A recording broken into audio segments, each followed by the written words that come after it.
spend a lot of time sitting on the phone with the IRS, an average of 2 to 3 hours each time, to try to get them filed in the correct tax period. On October 17th, I gave up and signed power of attorney over to Boyer and Ritter so they could sit on the phone on our behalf. They were very successful, probably within like 2 weeks' time, to get that taken care of. So that's the first success, that everything is now filed in the correct tax year. In late November and then early December, since everything was filed correctly, we then got kind of like the penalties for what is going to be assessed to the organization for that failure to file. Even though we went and caught it, they still need to assess a penalty. However, I only received notifications for the tax years ending in 2016 and 2018. So the other two are just kind of hanging out there waiting to be processed. Very strange, because they should have been processed all at the same time. I'm just going to continue to ramble about taxes, and then I'll come back to some of these meeting things in a second. So we keep getting mail, keep corresponding with Boyer and Ritter once we know what that exact amount for the failure to file penalties were. And just on an average, it was about $1,000 per tax period. So right now we know that that's what we are sitting on for 2 of the 4 tax periods. So after our board meeting in January, the board gave approval for Boyer and Ritter to draft an abatement letter. So trying to get rid of those failure to file penalties for tax year 2016 and 2018. And as of 2 weeks ago, when I checked the mail, we are still waiting for the failure to file penalties for 15 and 17. However, I did get a nice notification from our friends at the IRS that they did receive our abatement letter, and it will be another 6 to 8 weeks until we receive a response from that. And I don't see anything moving much more quickly, because there's other issues that the IRS is dealing with at this point in our nation's history. So with that being said, we have done everything legally that we can do to stop interest accruing on what those failure to file penalties will be. Boyer and Ritter has been awesome through all of this, just really checking in, helping us draft that letter. And like I said, they said they'd be willing to do that again. But now we are just in this holding pattern until we receive more notifications that no, they aren't going to waive anything and you need to pay. But that is something that we put in the budget for PAAE for next year, that we know that the maximum amount could be, so that way we can budget accordingly and then get them paid off. So that's been a good chunk of my time where it's being spent. And then you can also see some of the meetings that were attended where I represented PAAE on your behalf. The Ag Ed Commission meeting gave about a 20-minute presentation there in December, and it was really eye-opening just to sit through that meeting and just hear the discussions and the work plan that is going on. And we'll hear from Dr. Shealy here in a second. But that was like a good step in the right direction. I hope we can continue moving forward. Attending FFA board, the foundation board meetings, just to understand what they're doing. I got us back into the Farm Show Scholarship Foundation meetings, since Cliff Day hasn't been there to represent PDE in a couple of years. So they're excited to have ag teachers back on board. Attended NAAE conference out in California, provided the state report at our regional meetings. And then February, participated in the 3 Circle Summit for state leaders in Indianapolis, along with representatives from the FFA Foundation, FFA, and then Penn State, and then participated in the inaugural State of Pennsylvania Ag Ed webinar, which we hope could become an annual event. We'll touch on this a little bit later, but you will see in your meeting packet that we did, I'm going to say, update the position announcement for the PAAE secretary. No duties were removed from that office. But it was just condensed so it fit onto 3 sheets of paper instead of 4. So like I widened the margins, made it look a little more visually appealing. So we put that call out and applications, giving people about 2 months just to look through that again and ask questions. But I know we will have applicants this time around. So really trying to take the summer months, conduct interviews, and then have someone in that spot September 1, so we can begin that next fiscal year with both a secretary and a treasurer in place. So other than that, it's been a crazy couple of months here, but I think we're moving in the right direction just to tie up some loose ends and then really start to forge some new relationships that will keep our organization involved and in the know. So if you ever have any questions or if you want to chat me throughout this meeting, I will be here. But that's what we've been working on from the president's perspective.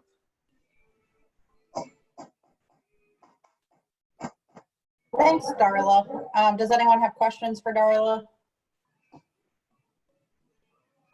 All right, and then we'll move on to Diana's report. Hello, everyone. I was going to ask Darla to leave that up, and I see she did. Hasn't been too busy on my end. I did try to fill in a few reports or meetings here and there, and helped with the award applications, and then also attended a webinar on the Pennsylvania science standards. So my report is there, and if you have questions, feel free to ask. If you are interested in participating in some feedback relating to the webinar for the Pennsylvania standards update, then there is an email. I think there, Darla, can you go down a little bit? Oh yes, there is a link there that you can get more information from the science standards at the state Department of Education. But that's all. Thanks, Diana. And then we'll move on to Casey, who is president-elect. All right, folks, so kind of the same thing here. I'll give an overview of some of the things I've done here since the last couple months, since our last board meeting and things of that nature. Mainly a lot of activity in February there. I am on the CD committee. So we met back in February and discussed potentially changing some things. We talked a lot about the public speaking LDEs. We've gone back and forth with those quite a bit, I feel, over the years. We changed it to the 2-day event. Talk of going back to a 1-day event or maybe moving those away from the state convention. Obviously now in our current state, a lot of those discussions are like on hold for future years with the state convention going virtual and competitive events kind of getting canceled for this year. We had another CDE committee meeting just last week as we prepared to make those decisions to cancel competitive events for this year and such. So I've been participating in that committee and working with Alex, and there's a couple other, I don't know if Sarah Beth's on here, or other individuals from this region working to make some improvements to our competitive events for the FFA. I put down here the GLAG 20 conference. Dr. Foster always puts on a great, and Melanie there for that, and I've participated in that a couple times.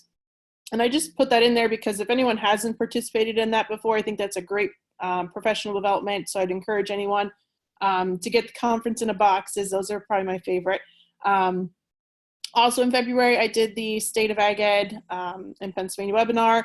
Obviously, Darla was the presenter for that, along with Scott Shealy, Mr. Brammer. I think that's kind of a neat start of maybe trying to do that on a regular basis and really reach out to all of our stakeholders and make sure that everyone knows where we are in the realm of Ag Ed from all aspects. So that was a neat webinar to be a part of and witness.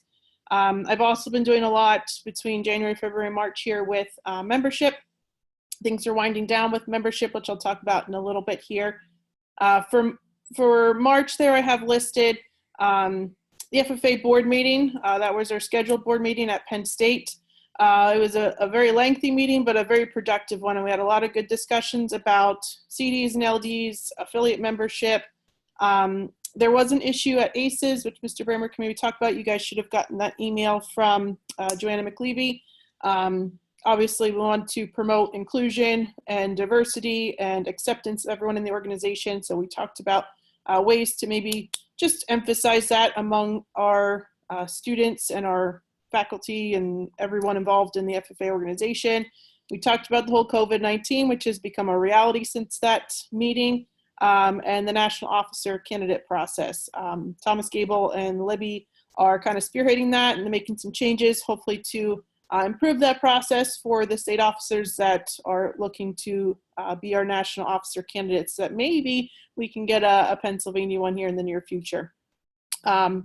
I'm going to go right into membership next. So I have a membership submission here. I have like 3 individuals to submit for essentially the month of March. I was waiting on something to come in the mail from one individual, which I got this weekend. So I'm going to submit that roster. Hopefully that will maybe be the last one, as we're obviously kind of towards the end of the school year here.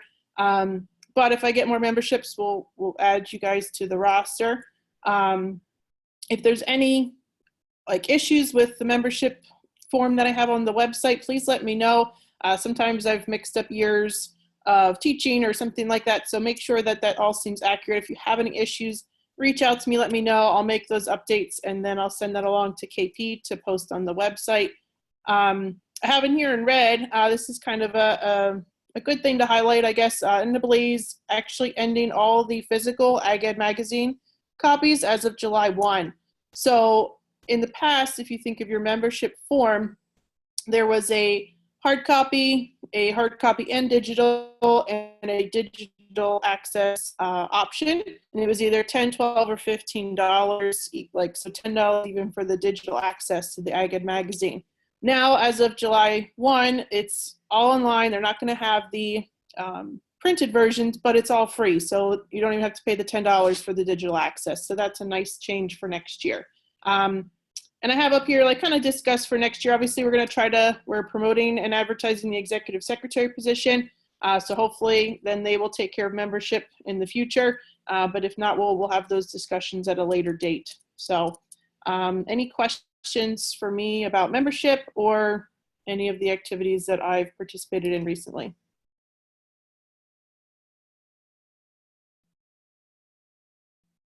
All right, thank you. All right, and then we will have the treasurer's report from Brian. Is he on here?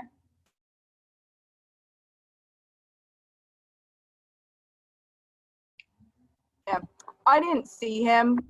So again, you can see here what was in this report, and then I'm going to jump to where it's at in the meeting packet here. So you can see your balances.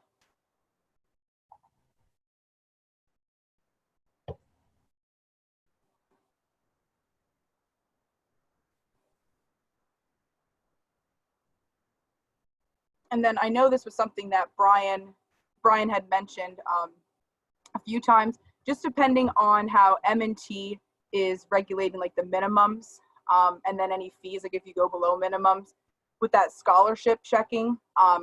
Again, if it's not in our interest to keep that open, that would just get rolled into like the general checking, and then just pull what you would need from like the savings over to write those checks.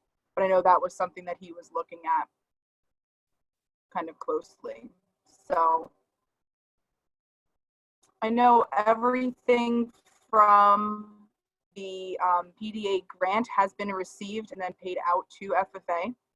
And then membership, like Casey said, is almost wrapped up. So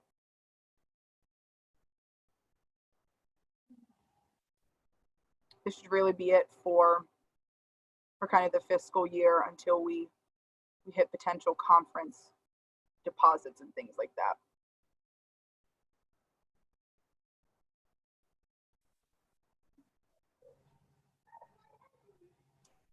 So yeah, does any of the other board members have anything else to add? I mean, everything's in your packets. You can view and study that as we're going through here. Great. Thank you, Darla, for sharing that. Casey, you were done with your reports for membership, right? Yes, I'm good. All right, so then we'll move on to Carol. Hey everybody, how's it going? I have been busy helping people with American degrees. Half of them are submitted to National FFA. I'm so excited, and we're working on the other half. I have a report that was submitted, and about, I don't know, Caitlin, maybe a week or so ago, we did a Zoom SAE for all with the South Central region, and we had some people from other regions who called into that. It was 2 hours. The first hour was SAE for all, and the second hour was AET questions. And I thought it went really well. Thank you, Caitlin, for organizing that. In the report, if you would scroll down a little bit, Darla, there's something about a hardscape competition. We're going to put that hardscape competition off for another year. There you go. Keep going. Joe Luther had proposed a live hardscape construction competition at the farm show, and the farm show folks are all about it. But with the economic situation with the landscapers and so forth, I think we're going to put it off for a year. And Scott Meyer is on here. If anybody has any questions about farm show livestock, he has been part of the Junior Livestock Committee. I've made some videos and uploaded them to the PAFFA Association website. And I have some more in the works. So about AET and record keeping. So if you have students who are doing livestock projects or any kind of animal breeding projects, I'm working on, I have market livestock, I think pretty well done.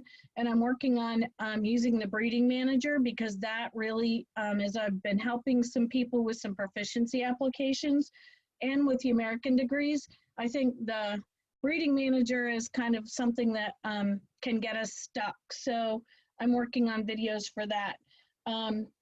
And that's about all I have, unless somebody has some questions.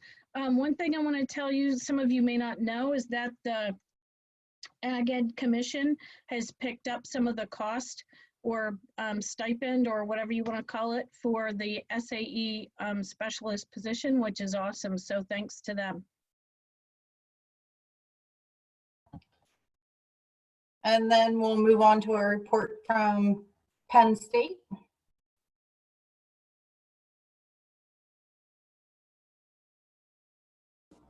I believe Dr. Curry might be presenting that one.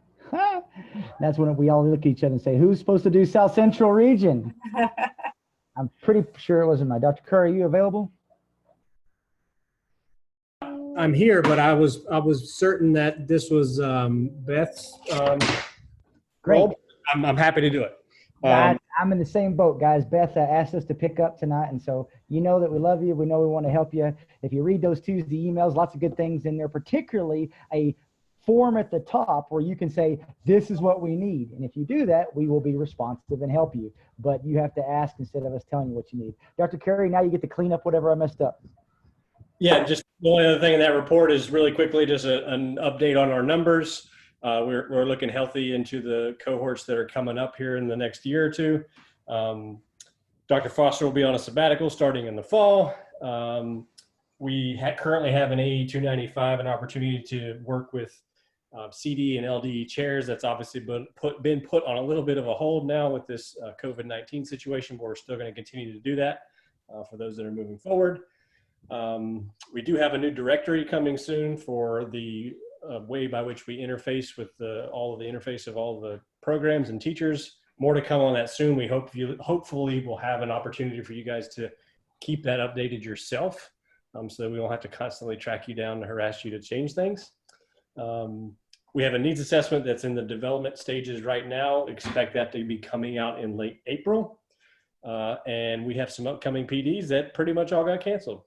So, and the handout that actually is not here, this was for a board report that we had for the FFA, but we did have a sort of an impact statement of all of the different PDs that we put on this past year, especially with our Ag Mech Ag Business Professional Development theme. Oh, actually, there it is right there. Thank you, Darla. And so this is just basically talking about all the places that we delivered. And this is actually the first half year, and there's a second page that goes into the spring. And we were just trying to there capture digitally all of the people and the Act 48 hours that we gave out. So we hope to continue that in future years with our next year's theme in biotechnology. So what I hope that you hear, and you're seeing it a lot now in the nation as we respond, is that there's tons of people pushing things out, right? But we feel that our job as a team that we talk is to make sure that we're being responsive to the unique needs of you as a Pennsylvania ag educator.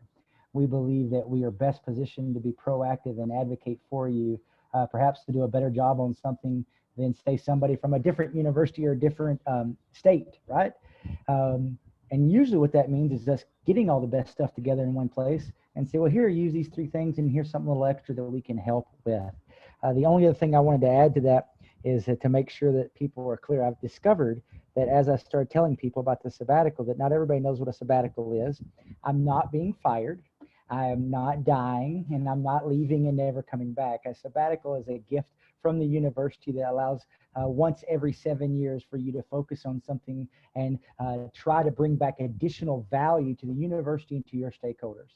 And so I will be serving as a visiting scholar, a global learning specialist to the Borlaug Institute for International Agriculture at Texas A&M, and hoping to generate more relationships and opportunities to bring back to our Pennsylvania Ag Ed family. So FYI on that, just letting you know that it's not that I'm ditching you, just taking 1 year to focus in on that. John, as a member of the team who happens to be on this call, is there anything you want to add and clean up that Kevin and I messed up?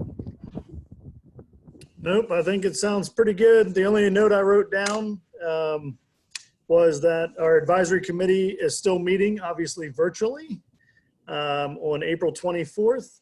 So if you're on the Penn State AE Center advisory committee, you should have gotten correspondence from Tara helping to sort out moving that from a beautiful location face-to-face at the Nature Inn to the beautiful Zoom of our home offices.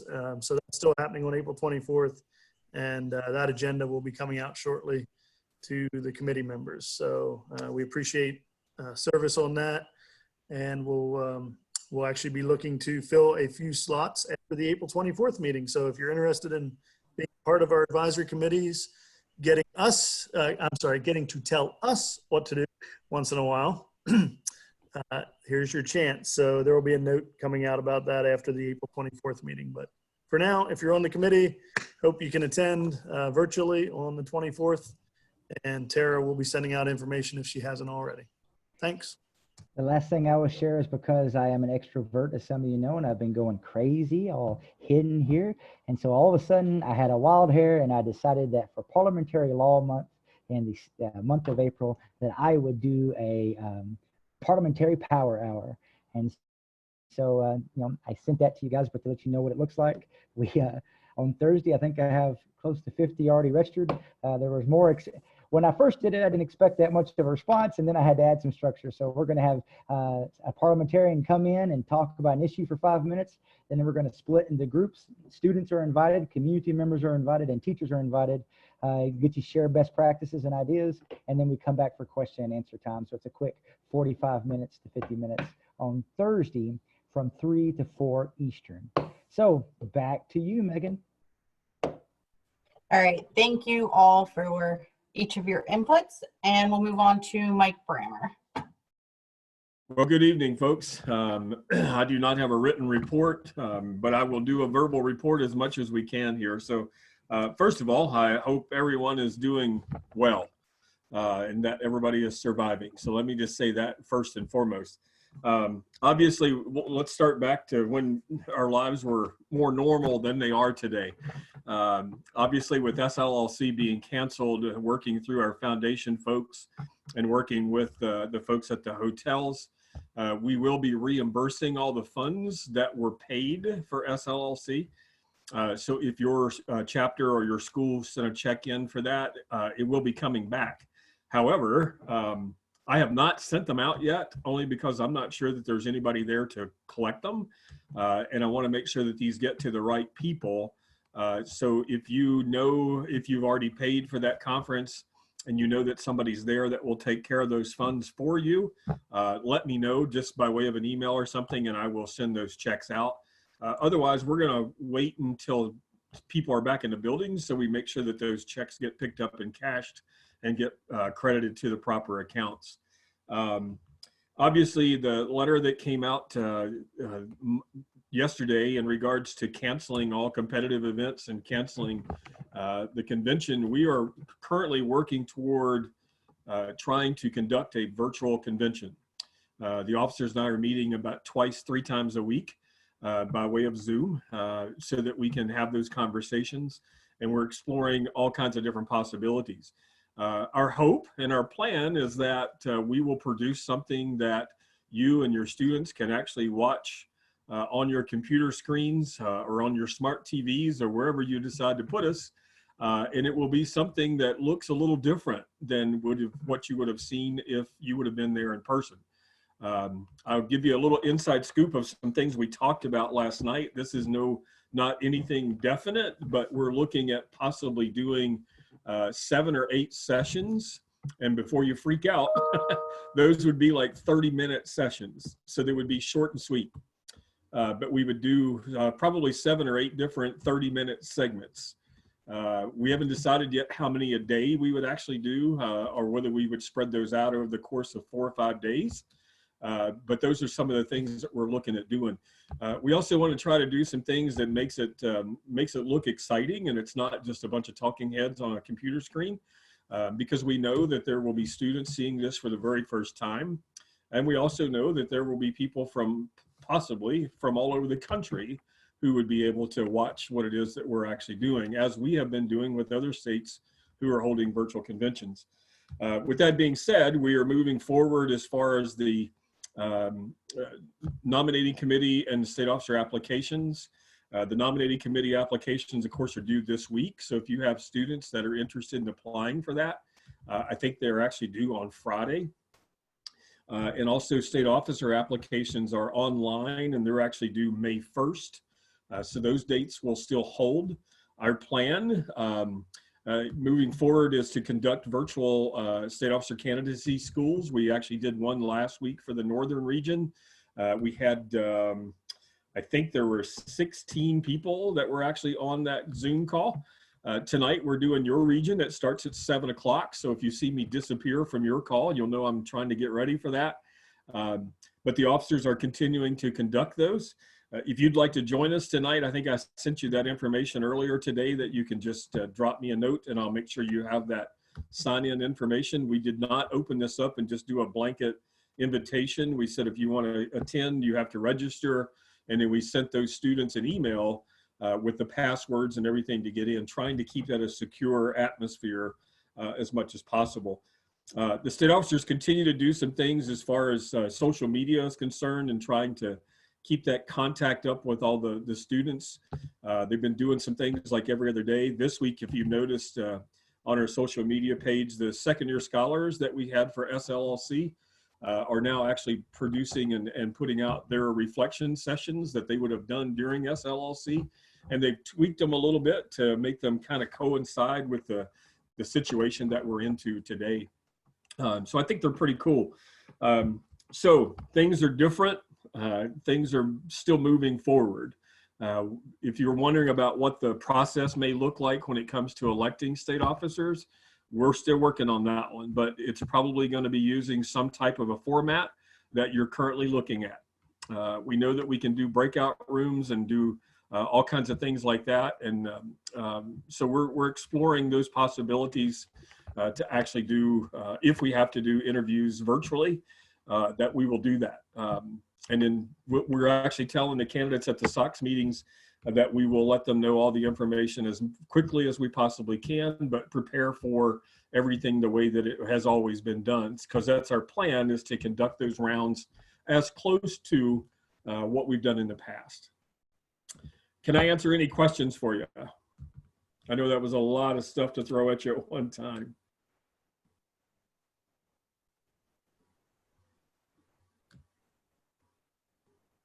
If not, that was my 7-second wait, so I'll turn it back over to Megan. All right, thank you, Mike. Is there anyone from the FFA alumni with a report?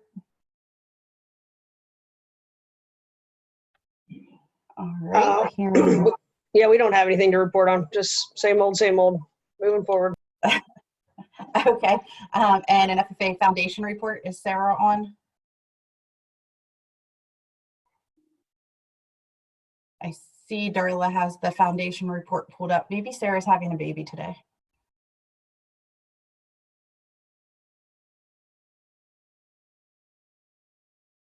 As of yesterday, she had not had a baby.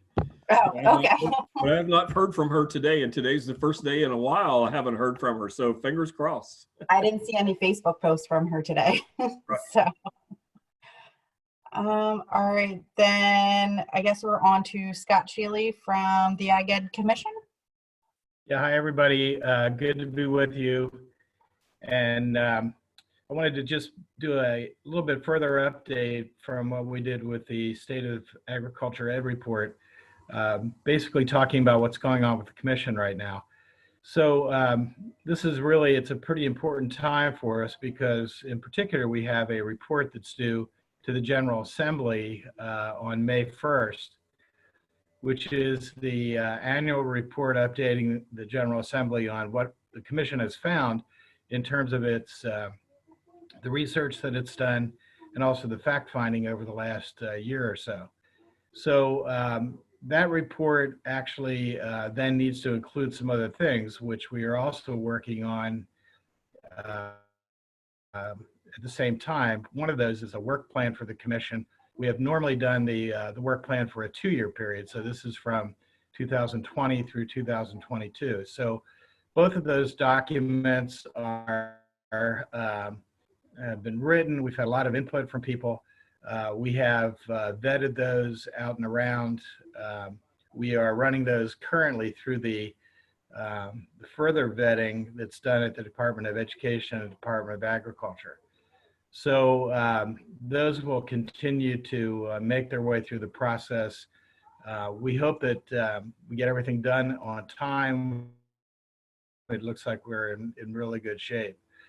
So there's a couple of things that have come out of that I just want to make you aware of. That I would say that these are themes that look like they'll be important in the work plan, but they've also been things that have come up over and over again in relation to the fact finding that the Commission has done. And let me just say, first of all, that the Commission staff, it's a staff that we're kind of thrown together from a variety of different entities. We consider our staff to be myself, but also Dr. Jerry Huskin and Dr. Lee Burkett from the Department of Education. Mr. Brammer is one of our key people. And we also have John Ewing and Jonathan Seaman and Carol Fay from Penn State, who have been a part of the team as well. And also the new lady that took my place at PDA, whose name is Sarah Gilgore, is part of the group as well. So we've had that group together. And again, we've had a really active and involved dialogue with not only people in the Commission, but actually a lot of folks that we've invited in from the schools, your colleagues who have talked about some of the issues and such the Commission is looking at. So 3 things that I think come out of this that will lead to some kind of programming or further interest as far as follow-up. The one thing that I guess what I would call is relevance. And this has to do with the connection of what we do in agriculture education to the ag and food industry in Pennsylvania. I think you're all aware that ag and food industry is one of the top 3 industries in Pennsylvania in terms of output. But when it comes time to acknowledging our needs and such, oftentimes nobody even thinks of us. And so we're trying to overcome that by actually speaking to the point of the needs of the industry as we begin to think about how we do programming. We have just done some new look at figures in terms of the need.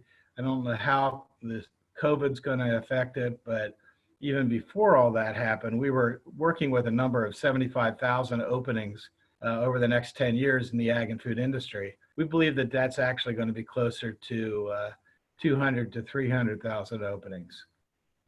The industry has just an incredibly bad workforce shortage that it's working with, and that will only get worse as the demographics play out over the next 10 years. So with that in mind, we've been talking a lot about career pathways, how people get into all levels of jobs within the ag and food industry. And there have been a couple very specifically where we've tried to connect with apprenticeship programs and such, where we found that there's some issues where we're not necessarily doing everything that we may need to do on behalf of the industry at the K through 12 level. So we'll have more to share on that. Some of the programming that you see coming out of the center at Penn State in relation to ag mechanics really is the response to that. It's the trying to fill in those areas of hydraulics and electronics, that we see being problematic in terms of gaps. So that's one thing. We're interested to see whether there's other curriculum items. We're working on horticulture right now as an area that the industry may have some different ideas than from what we're teaching. We'd like to talk about that. Hopefully we have our convention this summer and we're able to do it in a more detailed kind of way. But, all this has to do with this issue of relevance. And finally, I mean, really where you live at and day in, day out in terms of your local programs is through your occupational advisory committees. We think that occupational advisory committees should be such that when you have your meetings, the industry people need to be talking more than you are talking. They're a place where it's the primary piece where input comes in. And, we would like to talk about that a little bit in terms of how you do those things and see whether there's anything we can do that would make that better. We're also continuing to engage with pre-apprenticeships and apprenticeship as being it's a new kind of a training module or a modality, that we'll be working at as we go forward. So that's the relevance part. Engagement, we see, not only do we need to talk more to people about agriculture careers, but we also need to talk to people about that, to young people about it at an earlier age. Some of you saw the media package that was sent around about 4 or 5 weeks ago that the department put together in conjunction with the commission to talk to parents of children who are in grades K through 8 about ag careers. We see that as a foundation piece for other things that we would like to do with that. Again, we have to find where this is going to fit into what's going to emerge as our agenda coming out of the pandemic. But we certainly see that as a important issue. Related to that, we have had, and I think some of this comes out of the interest in STEM and agriculture, and how do we, do that continuum between science and ag at an earlier age. We've had a K through 8 working group that's been working together on what will that look like as we begin to talk about more curriculum that could be out there for people both in formal education and in informal education. We've had a lot of people at the table who are not formal educators, but do ag education constantly through the Farm Bureau, through Penn Ag, through various other kind of programming that's out there. Another piece of this is that we've been negotiating with the people over at the Department of Education to find a place for agriculture on the SAS portal. And we believe that that is actually pretty close to happening. We'll be having some further conversation with your leadership before we get to the end of the week. But it's been interesting to see how they view that, and we're trying to get them to relax a little bit and tell them, don't worry about it, it's going to be okay. We're good people and we'll do the right thing. Enough said about that, but that is what it is. But that has to do with the engagement part. We're also we've been looking at some numbers too, and I think this issue of keeping kids in programming when they start in the high school programs, that's going to be another issue. We would like to track that in terms of a metric, and so we're proposing that, as part of our work plan going forward. And then finally, just the last thing is that, your colleagues who are part of the commission and our members have been very, very good in reminding us that we need to provide and empower local leadership. There's been a lot of questions raised about, so the funding comes to the local school district and people are asking, and where does that go? Does that go into the ag education program? And if it doesn't, why not? I think that's a valid question, and it's one that we put on the agenda. We also are interested in exploring, why do some programs get Perkins funding and others do not? That seems to be another issue that has come up. just how local districts kind of stage and structure their curriculum, and how does that affect in any way, what we're doing and what we can provide, I think is another one. I mentioned before about the connection of ag to science and those interconnections. I think we would like to explore that a little bit further. And then finally, in terms of the issue of local leadership, just this whole matter of the teacher shortage, how do we do that? We have worked with PDE to find a way to provide vocational certifications in 6 of the SIP areas. But is that enough? Do we need to do more? And if so, what would that look like? I think it's a question right now. We want to make sure that we address the shortage proactively. So, really, those are the themes that we see kind of going forward. I guess my promise to you is that we will make sure to have PAAE very involved as far as I'm looking at the comments. Hello.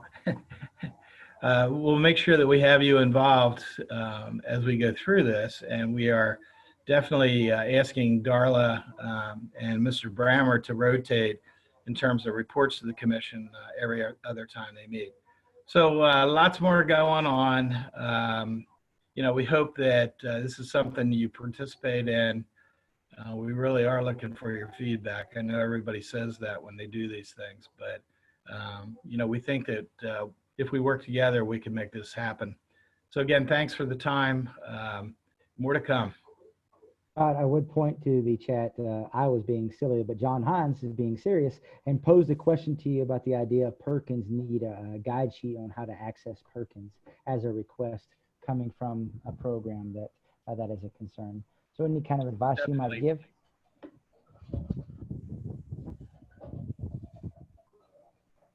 Good, thank you.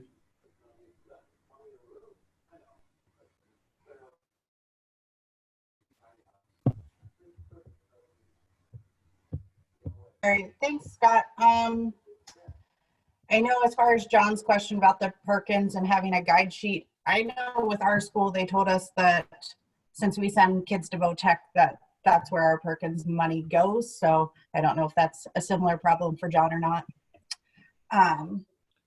Yeah, I think we want to have a bigger conversation, in terms of, is that right, really? Right, I know. Some of the districts need some guidance as well, and cracking that it's a really big problem. The same thing in terms of some guidance on the way they use their money. PD just wants to kind of run away from that. I don't think the commission is going to do that. And again, your colleagues are leading the way, so give them all the support and make sure that they don't stop raising the questions. Thank you, Scott. And does Kelly have a report this evening? Yes, I do. Wanted to let you know, obviously the CDEs and LDEs are canceled for this year. And I did have a question just today about that, if it included the regional events. And yes, that does include regional events. We will not be holding South Central Regional LDEs or CDEs. The CDE committee is working on if we can come up with some type of selection process to send teams to nationals if there is a national convention and if that's possible. So they are tasked with doing that and should report back sometime in May to the board with a report. I have been working on the proficiencies and getting those ready, and thank everybody who on here who evaluated the proficiencies, and we will have the state results out here hopefully by the end of the week. And then I do have a date for next year. The South Central Regional LDEs will be April 21st, 2021. I do need another hosting option. We have normally held it at the church there in Mechanicsburg, and they are going to be doing some construction, and she didn't want to commit. So if anybody has any ideas, please send me an email of some place that would be centrally located and large enough for us to hold all of our events that we need to hold that day. And one last note is that I am not going to be doing proficiencies next year. It's not part of my South Central Regional Coordinator position. And if there's anybody who would have a desire to take that job on of organizing and running proficiencies for the state, then let, I don't know, Mr. Brammer, or I guess Sheree says this SAE, I think that's her, I forget the title of the committee, Sherisa.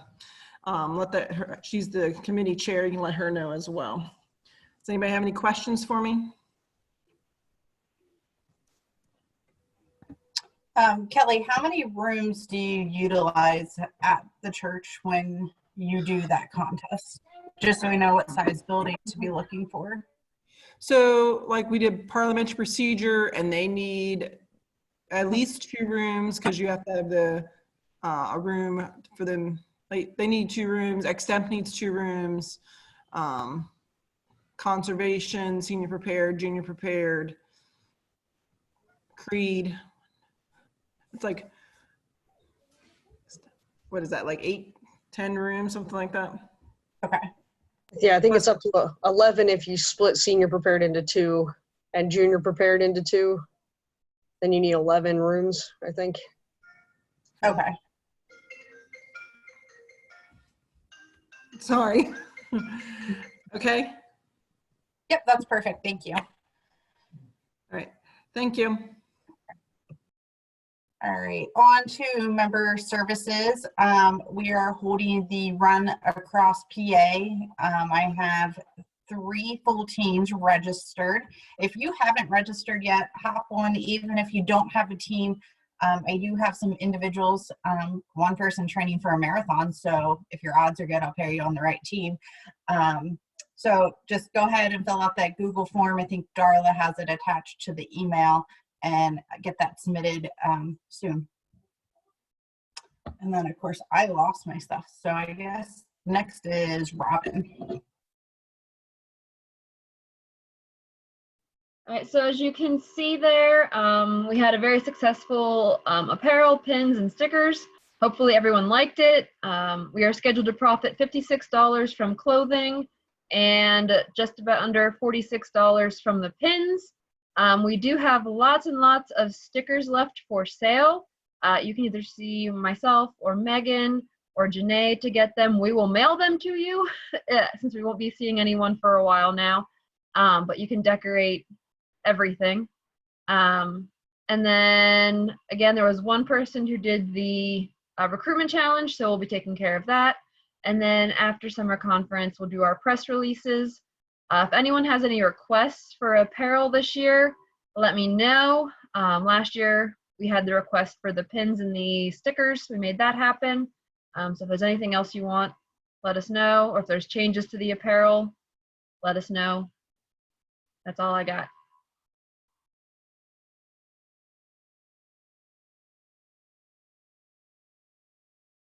All right, and then we'll move on to strategic planning committee.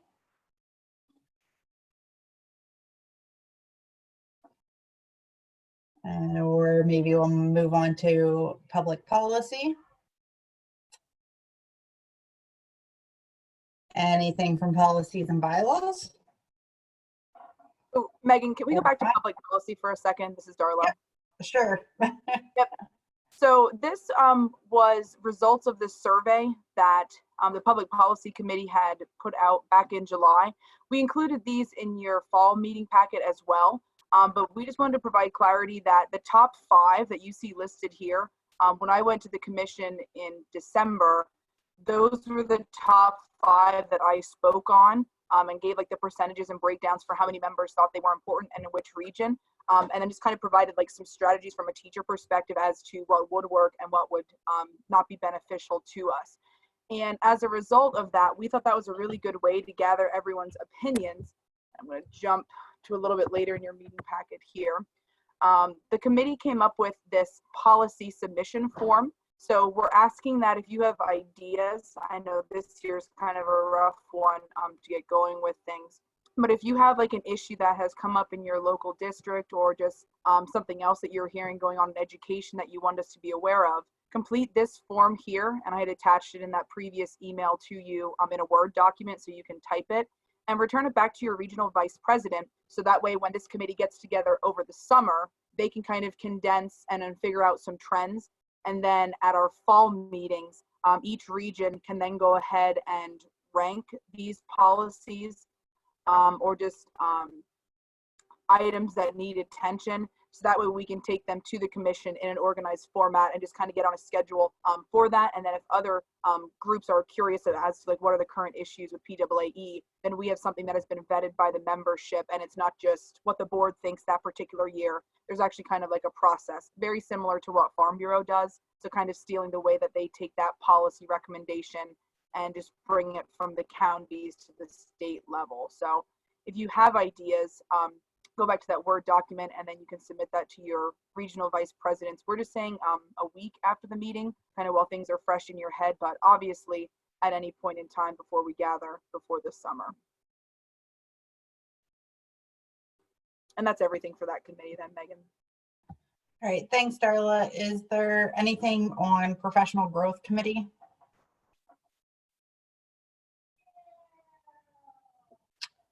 And any standing special committee reports, maybe summer conference?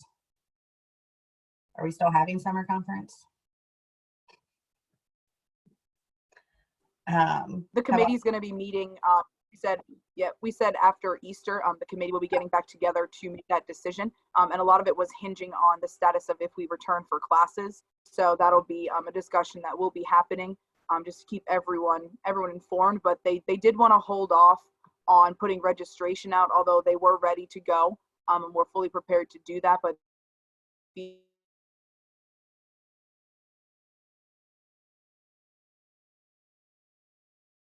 Uh-oh. Yeah, I can't hear Darla. No, I think Darla froze up, but she was telling you that they're going to hear from you after Easter. After Easter. All right. Anything from the scholarship committee? And now I really don't know what I'm going to do because Darla, I think, pretty much knew all of what was going on. How about mentoring, since we still have some Penn State people here? So Dr. Foster or Dr. Curry? I saw our name on that, and we do not really have a report to give on the mentoring committee. John, is there anything that you think we should add? I mean, we obviously work closely with PAAE, but I don't have a report or update for this time. No, not at this time. Beth, I guess I say that and then I start talking. Beth works with the folk at PAAE to make sure that we're recognizing folks correctly at the summer conference of who served as mentors and served throughout the last year, that sort of thing. So I guess a lot of that will depend on how we function with the summer conference, but yeah, Beth's really our contact on that. So I guess if anybody has any questions for her, let her know. Awesome. So pass. I think Darla's back. Do we have anything from the Sunshine Committee? Well, before you move on, Casey Ross raised her hand, and so I can't even see that. It's my job to help you as your little tech TA. So Casey raised her hand. Well, and I'm trying to be like, the good student here, raise my hand.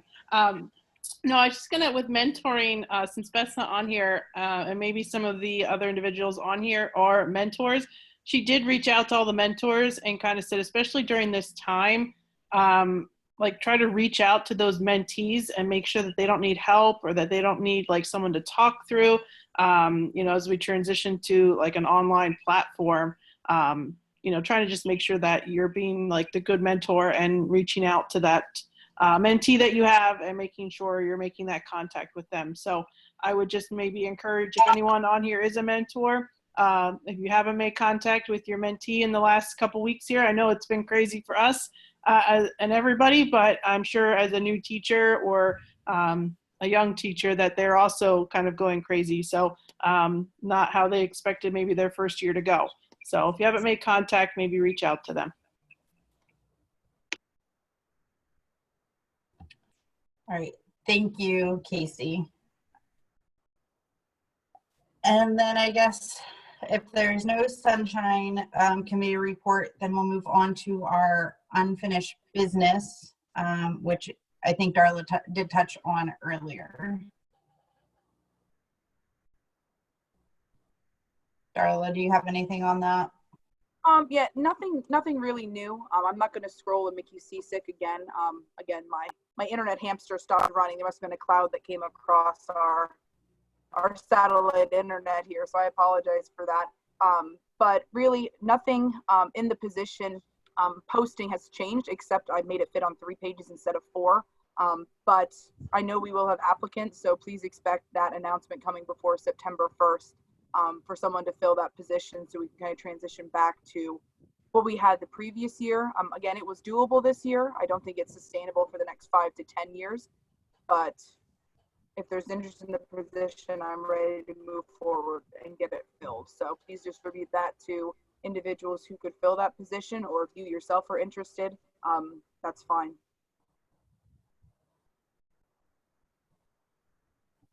All right, and then our new business president-elect candidates. I guess it helps if I unmute myself. On to new business for the president-elect candidates. Darla, do you have more on that? Yeah, so we just wanted to try and get this taken care of sooner rather than later, and let people know that we will need someone to fill that position more than the night before at summer conference. So we did include the memorandum of understanding that president-elect candidate should talk to your administration and complete and try to return to the PAAE president by June 1st, just to indicate that interest. It has worked well with our past 2 individuals coming off of the board, but that may not always be the case. So if this has been something that you think you can step up and serve your profession to complete, now would be an awesome time. And trying to give ourselves some months to think about this and not be scrambling at the last second. So Megan, we'll turn it over to you then for the election and just kind of contributing to that. If you want to step up, that's awesome, because we cannot just have these positions unfilled for months and months at a time. All right, I cannot fill as a vice president again for the next term. So if there is someone who wants nominated, we can figure out how to do the hand raising thing. We can do that. It's really easy, or you can type it into the chat box. Now, Megan, I will make the point that I think if I look at the bylaws, it does say that you are in the position until your successor is elected. Just FYI, you might want to be really nice as you talk to folks about encouraging them to volunteer. It really does not take a lot of time commitment to do this role at all. However, I have 3 small children and they all want me to coach baseball and be their Boy Scout leader and plus say activities at school. So sure. I felt very spread thin over the year. I mean, I think Amy Klein would make a great vice president, and look at her. She always seems targeted recruiting. I did notice a old school hand raise through the virtual background from Sharisa Naylor. Is Sharisa once nominated? No, that's not what I said. I would like to nominate Chris Saponius. Megan, you're facilitating the meeting, so I'm going to let you. Krista, would you be willing to accept that nomination? I do. Is there any other nominations? Megan, I see in the chat box that John Hines says he would be okay with running for VP. Personally, I'm on the PAFFA board of directors, and I was told you can't serve on more than 1 board at a time. So thanks for the nomination. But I do nominate John Hines. All right, John, and you accept? Yes, that'd be fine, but I don't want to take if Krista really wants it, that's great. I want to have a family feud here, guys. I know, I'm He's excited my cousin. about What's going on? I think we need to do a debate. I think we need to have like some real enriching conversation now between KP and John. It's going to be exciting. All right, and if there's no other nominations, how do we go about voting on here, Dr. Foster? Well, it would be simple because Krista can just have it, so that's easy. I'll go the next time around. That's a good plan. Y'all got a lineup then. It appears that Mr. Hines has declined the nomination, and KP is accepted. So I would ask if there are any objections to installing KP as your minister. Are there any objections? Now, John, this is your chance to raise your hand. You can throw an objection out there. You better not raise your hand. You're the closest one to me, buddy. I can be there in 5 minutes. Not hearing any objections, I would say then that Krista is your new vice president. Awesome. I like how Teresa's clapping, but we can't hear her. Alrighty, and then I have to scroll here. Are there any current needs of our members?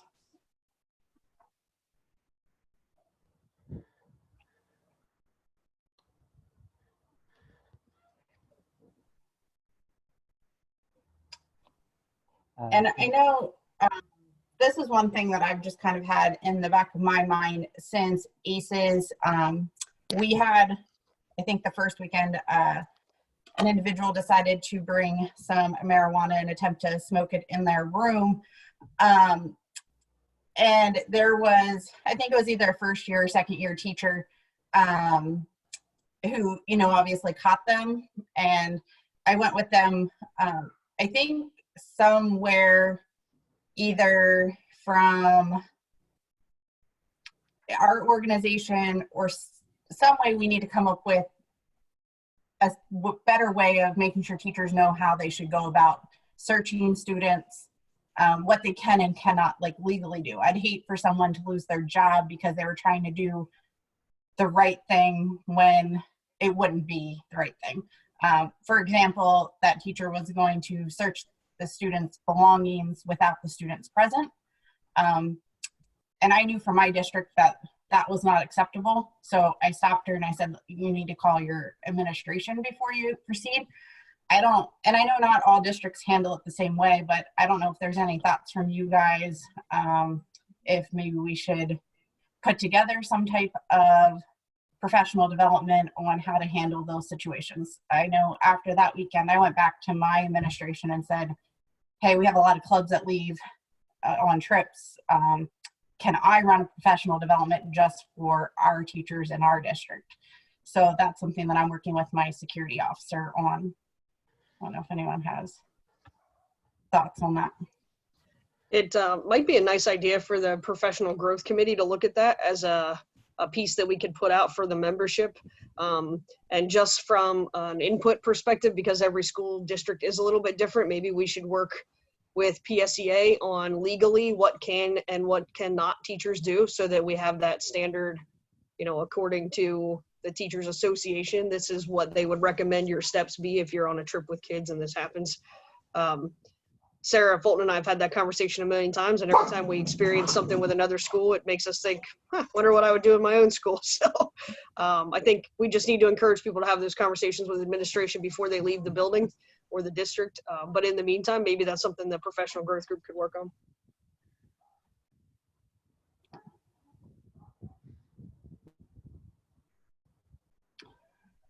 All right, and I think we have made it to the end of our agenda. I guess, will we look at planning the fall meetings at a later time? I guess that's Krista's problem now, right?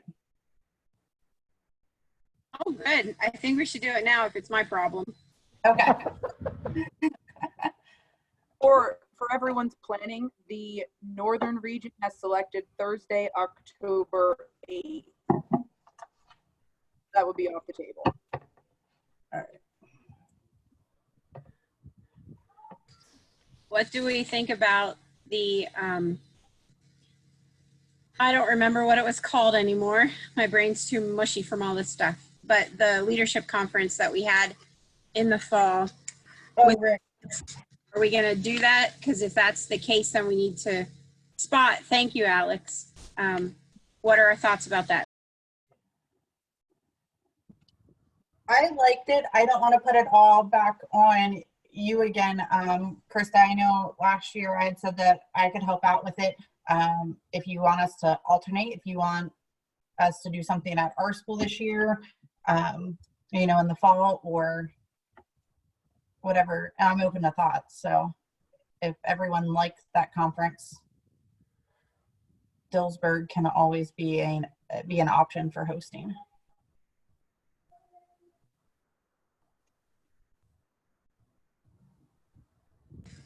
It doesn't matter to me. I think we were working on trying to work on location as far as getting people there. So that's where we need someone who's far away to chime in and what's going to get you there. So, Madam President, Mr. Brammer did chime in that October 6th is FLC. Just FYI, as y'all look at your calendars to determine a date for your fall meeting.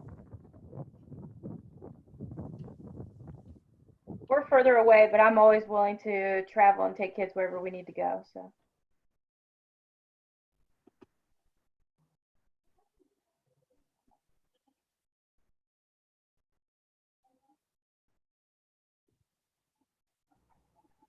For those of you who are engaged in World Food Prize activities, I would point out the dates of that event are the week of October 12th. Boom, boom, boom. As you look at October. Sounds like we're doing announcements. I serve on the Member Services Committee for NAAE. If any of you have anything that you would like me to share on a national level, let me know. I know that we had sent out an email to all teachers across the country looking for input and services that you like. So again, feel free to contact me anytime with your input.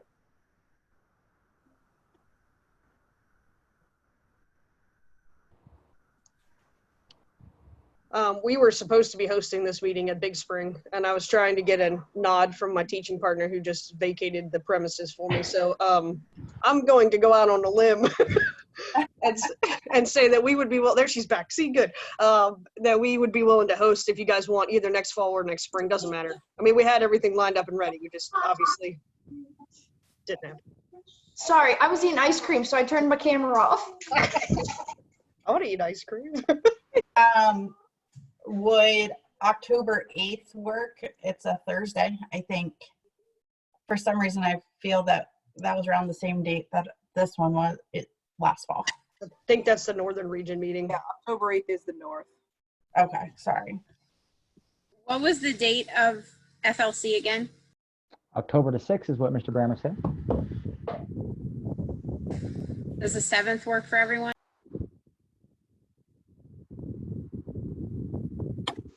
I like that. Is that too close for the elected officials? Yes, that's not going to be a good week. But that's just for if we're having the student leadership component again, if they went to a leadership workshop on the 6th, then you think they're going to want to go again on the 7th or the very next day? Good point, Amy. When's the national convention next year? It's the last week of October over Halloween. So 27th to the 31st, something like that. We would have the week of the 19th to work with.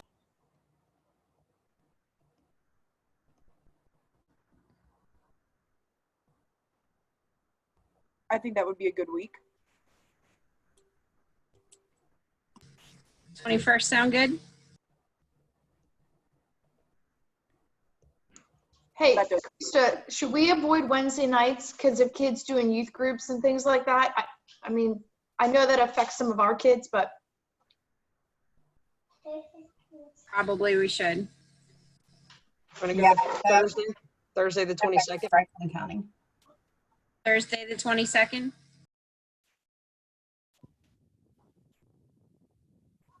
I wrote it on my calendar because I didn't hear anybody say anything.